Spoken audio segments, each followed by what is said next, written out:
আসসালামু আলাইকুম। সবাই কেমন আছেন?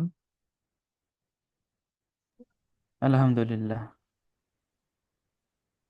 আচ্ছা, আজকে আমাদের যে ভিডিওটা এর মূল প্রতিপাদ্য বিষয় হবে যে স্কোয়ার স্পেস যে সিএমএসটা আছে এটার মধ্যে কিভাবে জিটিএম ইনস্টল করতে হয় এবং কিভাবে আমরা একজন ক্লায়েন্টের কাছ থেকে কিভাবে এই সিএমএসটার মধ্যে অ্যাক্সেস নিব এবং কিভাবে এর সিএমএস এর মধ্যে আমরা ডাটা লেয়ার এনেবল করব, এই বিষয়টা নিয়ে আর কি। তো মূল টপিকে যাওয়ার আগে যে মূলত আমাদেরকে বুঝতে হবে আসলে এই সেম এই যে স্কোয়ার স্পেস, হ্যাঁ, এই বিষয়টা আসলে কি, এটা কি আসলে।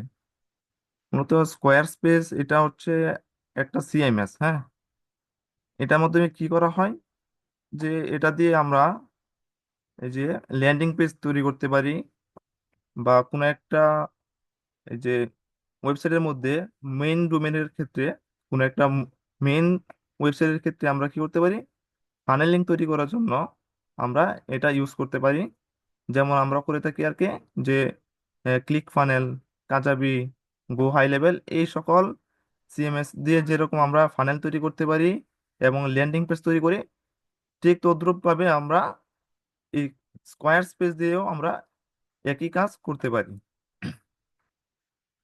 এটা হচ্ছে এই স্কোয়ার স্পেস, একটা সিএমএস। আচ্ছা,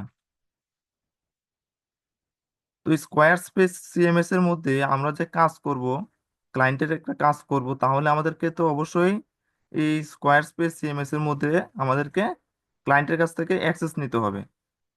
তো আসলে আমরা এই অ্যাক্সেসটা কিভাবে নিতে পারি একদম ক্লায়েন্টের কাছ থেকে? এটা করার জন্য আমাদেরকে এই যে প্রথমত আমাদেরকে ক্লায়েন্টের কাছ থেকে অ্যাক্সেস নেওয়ার জন্য, যদি ক্লায়েন্ট যদি সেই সম্পর্কে ভালো জানে যে কিভাবে একজন ইউজারকে অ্যাক্সেস দিতে হয়, তাহলে তো সে দিতে পারবে। কিন্তু সে যদি এভাবে যদি না জানে, হ্যাঁ, যে স্কোয়ার স্পেসের মধ্যে থেকে কিভাবে একজন ফ্রিল্যান্সারকে কিভাবে অ্যাক্সেস দিতে হয় সেটা যদি সে না জানে, তাহলে কি করতে হবে আমাদেরকে, তাকে জুম মিটে নিয়ে আসতে হবে এবং তাকে গাইড করতে হবে যে এভাবে এভাবে তুমি করো, তাহলে তুমি আমাকে অ্যাক্সেস দিতে পারবা। তো এক্ষেত্রে আমাদেরকে হতে পারে যে তাকে মিটিং এ নিয়ে আসা আসতে পারে। তাহলে আমাদেরকে কি করতে হবে, তাকে আমরা এভাবে গাইড করতে পারি যে যে প্রথমে সে কি করবে, ওয়েবসাইটের ব্যাকএন্ডে যাবে, হ্যাঁ।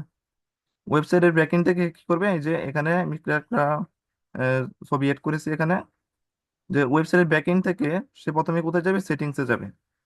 না, সেটিংসে থেকে সে একটা অপশন পাবে যে পারমিশন অ্যান্ড ওনারশিপ, হ্যাঁ। এই পারমিশন অ্যান্ড ওনারশিপ অপশন থেকে সে কি করবে, এই যে পারমিশনে যাবে, হ্যাঁ। যে প্রথমে যাবে সেটিংসে, সেটিংস থেকে পারমিশন এন্ড ওনারশিপে যাবে। দেন তাকে কি করতে হবে, এই যে পারমিশন অপশন থেকে তাকে এই যে ইনভাইট কন্ট্রিবিউটর এন্ড একজন ইউজারকে কিভাবে অ্যাক্সেস দিতে হয়, এটা এখানে অপশনটা দেওয়া আছে। তো এখান থেকে সে একজন ইউজারকে সহজে সে অ্যাক্সেসটা দিতে পারবে। তো এইভাবে মূলত আমাদেরকে স্কোয়ার স্পেসের সিএমএস এর মধ্যে আমাদেরকে ক্লায়েন্টের কাছ থেকে অ্যাক্সেসটা নিতে হবে। আচ্ছা, তো এটা গেল কিভাবে অ্যাক্সেস নিতে হয়। তারপরে যদি আমরা যাই যে how to install GTM in square space website, এই যে স্কোয়ার স্পেস সিএমএসটা আছে এটার মধ্যে কিভাবে আমরা জিটিএম ইনস্টল করব, হ্যাঁ। তো এই জিটিএম ইনস্টল করার মাধ্যমে মূলত আমরা এই বিভিন্ন ট্র্যাকিং মূলত করে থাকি যে যখন আমরা সিএমএস এর মধ্যে জিটিএমটা ইনস্টল করে ফেলবো, তখন আমরা সকল কাজ আমরা জিটিএম এর মধ্যে থেকেই করতে পারি এবং ট্র্যাকিং গুলো জিটিএম থেকেই করতে পারি সহজেই। সেক্ষেত্রে আমাদেরকে প্রথমত আমাদেরকে এই জিটিএমটা আসলে এই সিএমএস এর সাথে অ্যাড করে নিতে হবে। তো এটা আমরা কিভাবে করতে পারি, এটাই মূলত এখানে দেখানো হয়েছে যে প্রথমে কি করতে হবে, যে এই যে ক্লায়েন্টের কাছ থেকে আমরা অ্যাক্সেস নিলাম, তো আমাদের ব্যাকএন্ডের অ্যাক্সেস আছে এখন। তো আমরা এই ব্যাকএন্ডের মধ্যে চলে যাব, হুম, স্কোয়ার স্পেসের যে ব্যাকএন্ড আছে এখানে আমরা চলে যাব। তো ওইখান থেকে আমাদেরকে খুঁজে বের করতে হবে যে কি ইনজেকশন ডিকোড। হ্যাঁ, ইনজেকশন ডিকোড নামের যে অপশনটা আছে এটা আমাদেরকে খুঁজে বের করতে হবে। তো আমরা এখানে কি করতে পারি, ব্যাকএন্ডে এসে সার্চ দিতে পারি যে কোড বা ইনজেকশন ডিকোড নামে যে অপশনটা আছে এটা লিখে এখানে সার্চ দিতে পারি, তাহলে এই অপশনটা এখানে চলে আসবে।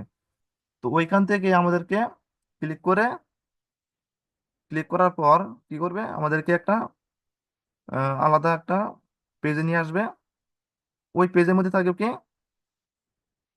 বিভিন্ন সেকশন থাকবে। হ্যাঁ, যে input GTM code in head section, আমাদেরকে কি করতে হবে, গুগল ট্যাগ ম্যানেজার যে কোডটা, জাভাস্ক্রিপ্ট যে কোডটা আছে আমাদের ওই কোডটা আমাদেরকে হেড সেকশনে বসাতে হবে। হ্যাঁ, তো আমাদেরকে এখানে এসে খুঁজে বের করতে হবে যে কোনটা হেড সেকশন। হ্যাঁ, তো এই হেড সেকশনটা মূলত আমাদেরকে এই কোডটা বসাতে হবে। তো প্রথমে যে সেকশনটা থাকে এখানে লেখা থাকবে যে কোনটা হেড সেকশন, ওইখানে আমাদেরকে এই জিটিএম এর কোডটা সহজে বসিয়ে ফেলতে পারবো। হুম, তারপর এটা এখানে যখন আমরা এই কোডটা বসিয়ে ফেলবো, যে জাভাস্ক্রিপ্ট যে কোডটা আছে এটা যখন বসিয়ে ফেলবো, তখন সেভ দিলে এই জিটিএম মূলত এই যে স্কোয়ার স্পেস সিএমএস টা আছে এখানের সাথে কি অ্যাড হয়ে যাবে এবং ইনস্টল হয়ে যাবে এখানে। তো এইভাবে আমরা কি জিটিএম ইনস্টল করতে পারি স্কোয়ার স্পেস সিএমএস এর মধ্যে। আচ্ছা, তারপর কি আছে যে how to enable data layer in square space website. আচ্ছা, স্কোয়ার স্পেস ওয়েবসাইটের মধ্যে কিভাবে আমরা ডাটা লেয়ারটা ইনেবল করতে পারি। এর জন্য আমাদেরকে প্রথমে কি করতে হবে, এই যে ওয়েবসাইটের ব্যাকএন্ডে চলে যেতে হবে। ওয়েবসাইটের ব্যাকএন্ড থেকে এখন আমাদের থেকে তখন আমরা গিয়েছিলাম কি জিটিএম ইনস্টল করার ক্ষেত্রে আমরা গিয়েছিলাম হেড সেকশনে। হ্যাঁ, এখন আমরা কোথায় যাব, এখন আমরা যাব ফুটার সেকশনে। এখন আমাদেরকে কি করতে হবে, ফুটার সেকশনে যেতে হবে। তো আমরা কি করব, এই যে ওয়েবসাইটের ব্যাকএন্ড থেকে ওই সময় যেরকম ভাবে আমরা গেছিলাম হেড সেকশনে, এর নিচে আমরা পাবো কি ফুটার সেকশন লেখা থাকবে। ওই ফুটার সেকশনে গিয়ে কি করতে হবে, input GTM body code and data layer JavaScript code. হ্যাঁ, মানে কি যে আমরা তো ওইখানে বসাইছিলাম কি যে মেইন যে কোডটা জিটিএম এর যে মেইন কোড সেটা বসাইছিলাম হেড সেকশনে। হ্যাঁ, তারপর কি আছে, একটা কোড আছে যেটা হচ্ছে জিটিএম বডি কোড। হ্যাঁ, ওইটা, হ্যাঁ ওইটা দিলেও হয় নাও দিলেও সমস্যা নাই। তবে এটা কি আমরা যদি বসাতে চাই তাহলে বসাতে হবে কোথায়, ফুটার সেকশনে এসে বসাতে হবে। তো ফুটার সেকশনে এসে আমরা এই বডি কোডটা বসিয়ে দিতে পারি। হুম, প্রথমে আমাদেরকে ফুটার সেকশনটা খুঁজে বের করতে হবে। খুঁজে বের করে আমরা এখানে প্রথমত এই যে জিটিএম এর বডি কোডটা এখানে বসাতে হবে। বডি কোডটা বসানোর পর আমাদের কি করতে হবে, এই যে জিটিএম সরি এই যে ডাটা লেয়ারে যে কোডটা আছে, জাভাস্ক্রিপ্ট কোডটা আছে, ওইটা আমাদেরকে বসাতে হবে। হুম, তো ডাটা লেয়ারের এই জাভাস্ক্রিপ্ট কোডটা আমাদেরকে এই যে বডি কোডের নিচে বসিয়ে দিতে হবে। আচ্ছা, এটা হচ্ছে একটা কোড আমরা এখানে বসাবো। Then go order confirmation page section, input this order page data layer code. আচ্ছা, দেন এখানে দুইটা ডাটা লেয়ার থাকে, দুইটা ডাটা লেয়ার কোড আছে এখানে। প্রথমত বসাতে হবে এখানে ফুটার সেকশনে একটা বসাতে হবে। দেন আমরা কি করব, স্ক্রল করে যদি আবার নিচে যাই তাহলে একটা সেকশন দেখতে পারবো, সেখানে লেখা থাকবে কি অর্ডার কনফার্মেশন পেজ। ওই অর্ডার কনফার্মেশন পেজের ক্ষেত্রে আমাদেরকে আরেকটা কোড বসাতে হবে। হ্যাঁ, ওই দুইটা কোড আমরা এখানে প্রথমত একটা বসাবো ফুটারে, আরেকটা বসাবো এই পেজের মধ্যে। তো এখানে এসে আমাদেরকে এই যে অর্ডার কনফার্মেশন যে সেকশনটা আছে এখানে আমাদেরকে ওই কোডটা বসাতে হবে। আচ্ছা, তারপর কি এটা করলে মূলত এই ডাটা লেটটা ইনেবল হয়ে যায়। তারপরও যদি, হ্যাঁ, তারপরও যদি সকল ইভেন্ট এখানে আসবে। হ্যাঁ, এই এই যে যতটুকু বললাম এতটুকু কমপ্লিট করলেই মূলত ডাটা এনেবল হয়ে যায় এবং সকল ট্যাগ, আপনার সকল ইভেন্ট জিটিএম এর মধ্যে ফায়ার করে। কিন্তু মাঝে মধ্যে কি প্রবলেম হতে পারে, কি পার্সেস ইভেন্টটা ফায়ার নাও হতে পারে। হ্যাঁ, সেক্ষেত্রে আমাদের কি কি করতে হবে, প্রথমে আমাদের কি সেক্ষেত্রে আমাদের অর্ডার স্ট্যাটাস পেজে যেতে হবে এবং ইনপুট দিস কোড এগেইন, মানে কি যে আমরা ওইখানে অর্ডার কনফার্মেশন পেজের যে সেকশনটা আছে আছে ওইখানে যে কোডটা পাঠাইছিলাম। হুম, ওই কোডটাই আবার আমাদেরকে কি করতে হবে, এই যে অর্ডার স্ট্যাটাস পেজের মধ্যে এসে আবার ইনপুট দিতে হবে।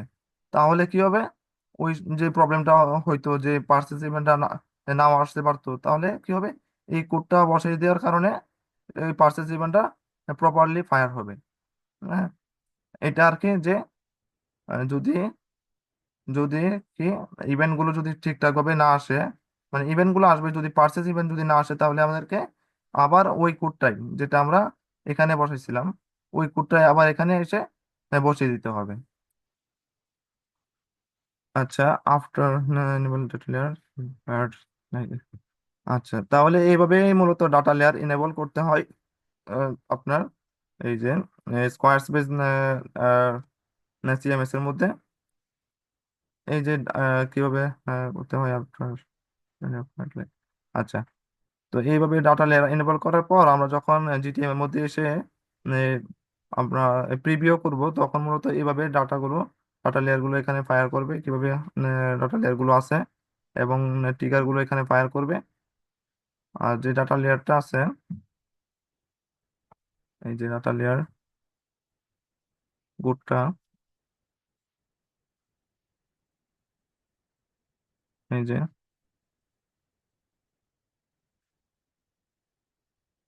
এটা এটা হচ্ছে প্রথম কোড যেটা আমরা এই যে ফুটার সেকশনে বসাইছিলাম। এটা এটা কিভাবে যায় এখান থেকে?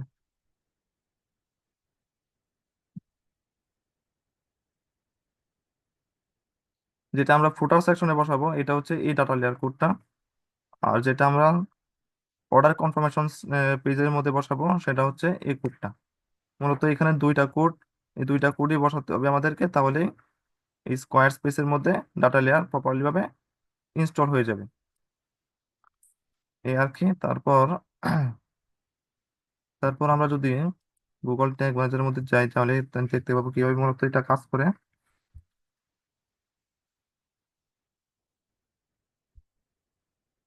যেখান থেকে যদি প্রিভিউ দিই আমরা,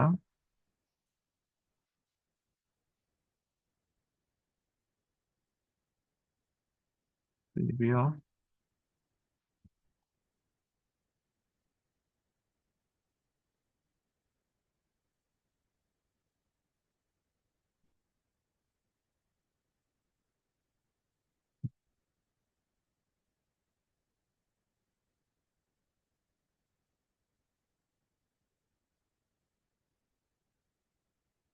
আচ্ছা, এটা এখানে এখানে ওয়েবসাইটে লগ ইন করতে বলতেছে, এটা মানে অ্যাক্সেস নিয়ে এখানে। আচ্ছা, ঠিক আছে, এখান থেকে বলি এটা।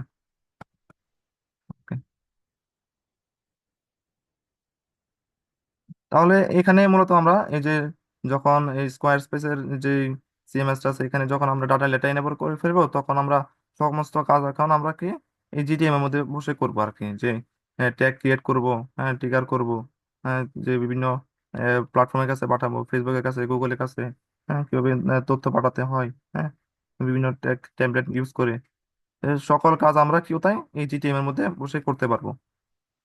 তখন আর কি এই জিটিএম থেকে যখন ট্যাগ গুলো ফায়ার করবে এখানে, তখন আমরা কি এই যে ইভেন্ট ইভেন্ট ম্যানেজার, ফেসবুকের ইভেন্ট ম্যানেজারের মধ্যে আমরা দেখতে পারবো, বা এই যে গুগলের কনভার্সন ট্র্যাকিং এর সময় আমরা কি এই যে গুগল এর এর মধ্যে গিয়ে এই তথ্যগুলো দেখতে পারবো যে ঠিকঠাক ভাবে ফায়ার করছে। যে তখন কোনো একজন ইউজার যে আমার ওয়েবসাইটের মধ্যে আসলো, হ্যাঁ, পারচেস করলো, এই সকল বিষয় তখন এই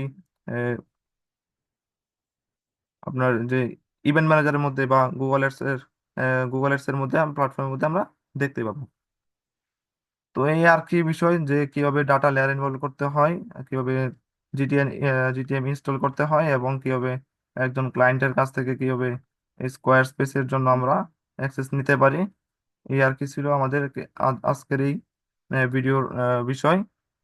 তো সবাইকে ধন্যবাদ ধৈর্য সহকারে দেখার জন্য। আসসালামু আলাইকুম।